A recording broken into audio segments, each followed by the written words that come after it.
Let's get more details now on this morning's CPI data. Look at the categories to watch, some of the components where the increases were coming from. So let's start with food inflation here.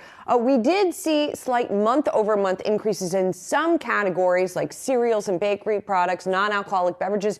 You did see month-over-month decreases in areas like meat, poultry, fish, and eggs. I know eggs have been under a lot of scrutiny. They saw a big month-over-month drop, although a increase year over year. Dairy and related products, fruits and vegetables. So a lot of the stuff that you are finding in the grocery aisle, even though it is still in some cases more expensive than a year earlier, it is falling month over month. If you look at the year over year figures in comparison here to kind of let you know the differences, there you see year over year increases across the board. So what we are focusing on and what the Fed has been focusing on is either an outright drop in prices month over month or what we're calling disinflation, a smaller rate of increase. They're not focused on food so much, though, are they? They're focused on things like shelter inflation. And we did see a slight decrease in the rate of change here. Still on the rise, 0.6%. But this compares with the 0.8% increase